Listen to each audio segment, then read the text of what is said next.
Today's जी के programme में आपका स्वागत है। सबसे पहले कल के अभ्यास प्रश्न को देखते हैं। हाल ही में अप्था मित्र मोबाइल ऐप किस राज्य ने लॉन्च किया है? आंध्र प्रदेश, कर्नाटक, बिहार या फिर उत्तर प्रदेश?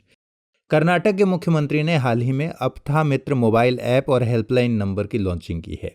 इसका मकसद वर्तमान कोरोना महामारी की स्थिति में जरूरतमंद लोगों को आवश्यक चिकित्सीय सलाह और मार्गदर्शन देना है।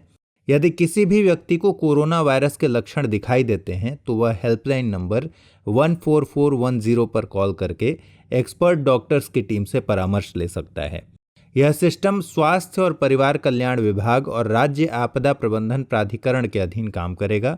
इन्फोसिस बीपीएम ने इस ऐप को तैयार किया है। तो इस तरह इस प्रश्न का सही जवाब है कर्नाटक। चलिए अब आज के सेशन की शुरुआत करते हैं। 24 अप्रैल को कौन सा दिवस मनाया जाता है? विश्व पर्यावरण दिवस, विश्व गौरैया दिवस, राष्ट्रीय पंचायती राज दिवस, अंतर्राष्ट्रीय महिला दिवस। 73वें संविधान संशोधन के द्वारा पंचायती राज संस्थाओं को संवैधानिक दर्जा दिया गया था। 24 अप्रैल 1993 को यह अधिनियम लागू हुआ था। इसीलिए हर साल 24 अप्रैल को राष्ट्रीय पंचायती राज दिवस मनाया जाता है। इस साल पंचायती राज दिवस के मौके पर प्रधानमंत्री ने गांवों के विकास के लिए ई ग्राम स्वराज पोर्टल और मोबाइल ऐप तथा स्वामित्व योजना लॉन्च किया है। ई ग्राम ऐप से गांवों में संपत्तियों की मैपिंग ड्रोन के जरिए होगी। इससे गांवों में संपत्ति विवादों को कम करने में मदद मिलेगी। पोर्टल ग्रामीणों को बैंकों से ऋण लेने में भी मदद करेगा। तो इस तरह इस प्रश्न का सही जवाब है ऑप्शन सी, राष्ट्रीय पंचायती राज दिवस। विश्व पर्यावरण दिवस 5 जून को तथा विश्व गौरैया दिवस 20 मार्च को मनाया जाता है और अंतर्राष्ट्रीय महिला दिवस 8 मार्च को मनाया जाता है। दूसरा सवाल, प्रसिद्ध अंबुबाची मेला भारत के किस राज्य में हर एक साल आयोजित किया जाता है? हिमाचल प्रदेश, उत्तराखंड, मेघालय या फिर असम? कोविड-19 के कारण असम के गुवाहाटी में कामाख्या मंदिर पर इस साल अंबुबाची मेला का आयोजन नहीं होगा। 21 से 25 जून तक हर एक साल इस मेला का आयोजन किया जाता है। यह मंदिर नीलांचल पहाड़ी पर स्थित है। माना जाता है कि राक्षस राजा नरकासुर ने इस मंदिर को बनवाया था। 1565 में कोच राजवंश के राजा नर नारायण ने इस मंदिर का पुनर्निर्माण करवाया था। तो अंबुबाची मेला, जैसे कि मैंने शुरू में ही बताया कि असम के गुवाहाटी में कामाख्या मंदिर में मनाया जाता है। तो इस प्रश्न का सही जवाब है ऑप्शन डी, असम। तीसरा सवाल, विद्यादान किस मंत्रालय की पहल है? कृषि एवं किसान कल्याण मंत्रालय, नागरिक उड्डयन मंत्रालय, मानव संसाधन विकास मंत्रालय या फिर संस्कृति मंत्रालय? हाल ही में मानव संसाधन विकास मंत्री ने विद्यादान 2.0 लॉन्च किया। कोविड-19 के मद्देनजर विद्यार्थियों को ई लर्निंग कंटेंट उपलब्ध कराने के लिए इसकी शुरुआत की गई है। विद्यादान एक राष्ट्रीय कार्यक्रम है जिसके जरिए कोई भी व्यक्ति या संगठन जैसे विद्यालय, कॉलेज आदि अपना ई लर्निंग कंटेंट दान कर सकते हैं। विद्यार्थी दीक्षा ऐप के जरिए इस कंटेंट का प्रयोग कर सकते हैं और लॉकडाउन के दौरान भी अपना अध्ययन जारी रख सकते हैं। तो इस तरह इस प्रश्न का सही जवाब है ऑप्शन सी, मानव संसाधन विकास मंत्रालय। चौथा सवाल, चर्चा में रहा तिरंगा यानी टोटल इंडिया रिमोट एनालिसिस निरोग्य अभियान नामक वाहन का संबंध किस राज्य से है? आंध्र प्रदेश, केरल, उत्तर प्रदेश या फिर कर्नाटक?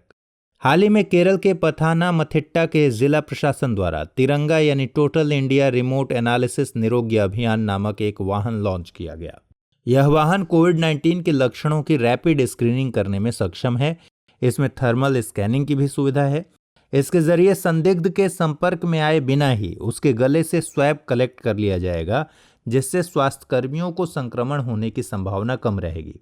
पथानामथिट्टा जिले में ही प्रसिद्ध सबरीमाला मंदिर है।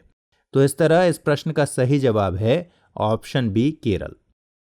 औषधीय उपयोग के लिए भांग की खेती को वैध करने वाला मध्य पूर्व का पहला देश कौन है? जॉर्डन, तुर्की, इजराइल या फिर लेबनान? लेबनान ने हाल ही में औषधीय उपयोग के लिए कैनबिस की खेती को वैध बना दिया है। लेबनान की संसद ने बिगड़ती अर्थव्यवस्था को पटरी पर लाने के उद्देश्य से यह निर्णय लिया। लेबनान का लक्ष्य बहुत ज़्यादा मात्रा में मेडिकल उत्पाद बनाकर निर्यात करना है, जिससे ज़्यादा से ज़्यादा विदेशी मुद्रा देश में आ सके और इस तरह देश की अर्थव्यवस्था सुधर सके। लंबे समय से लेबनान में बेका घाटी में भांग की खुलेआम खेती की जाती थी। तो इस तरह इस प्रश्न का सही जवाब है ऑप्शन डी, लेबनान। अगले सवाल की तरफ बढ़ें। निम्न में से कौन देव समाज के संस्थापक थे?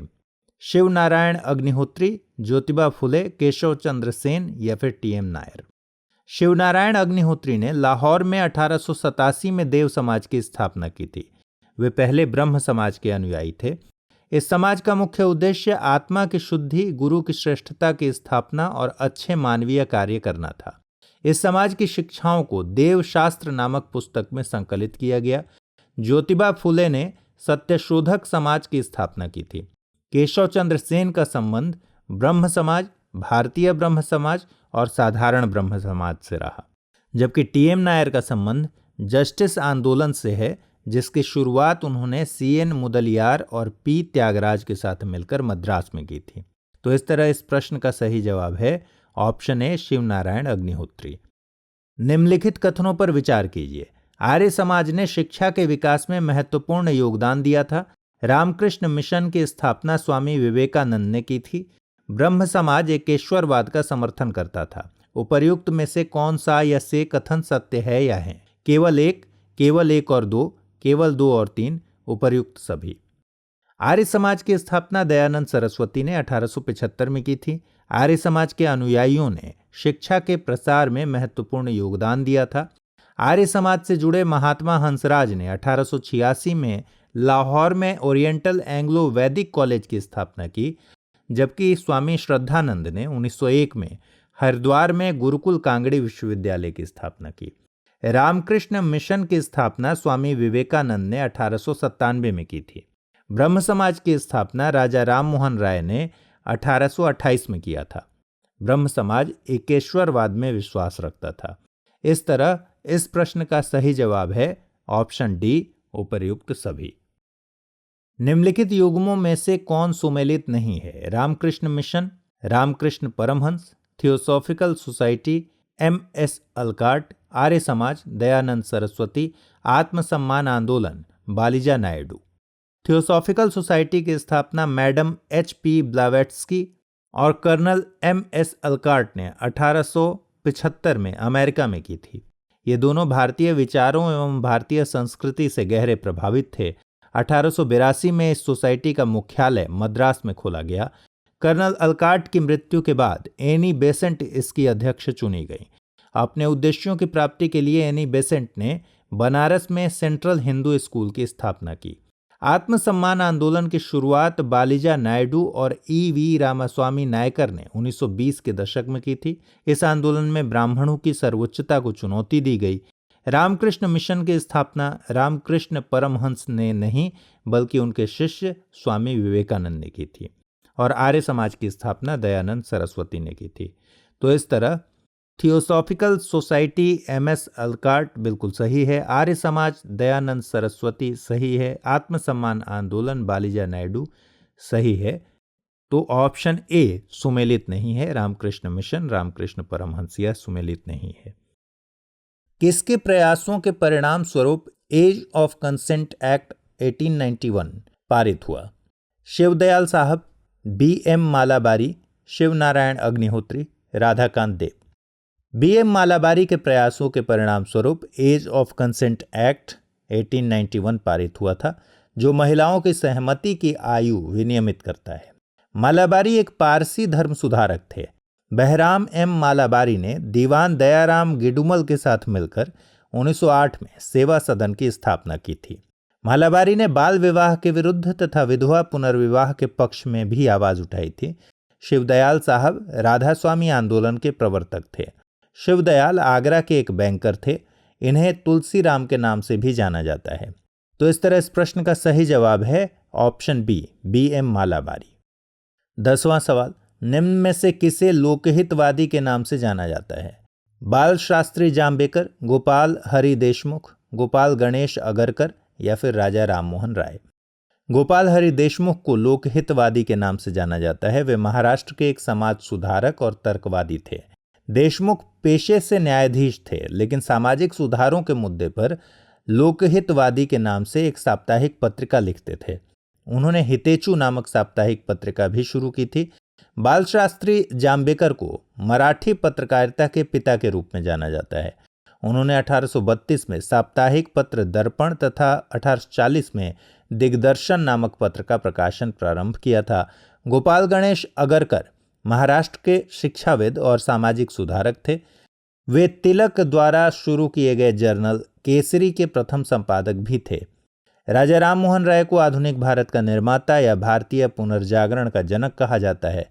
तो इस तरह इस प्रश्न का सही जवाब है ऑप्शन बी, गोपाल हरि देशमुख। अब आइए आज के अभ्यास प्रश्न को देखते हैं। चर्चा में रहा कासोवाल पुल किस नदी पर बनाया गया है? रावी नदी, सिंधु नदी, गंगा नदी या फिर सतलज नदी? इस अभ्यास प्रश्न के जवाब के साथ और नए सवालों के साथ हम फिर हाजिर होंगे। तब तक अपना ख्याल रखिए, पढ़ते रहिए, खुश रहिए।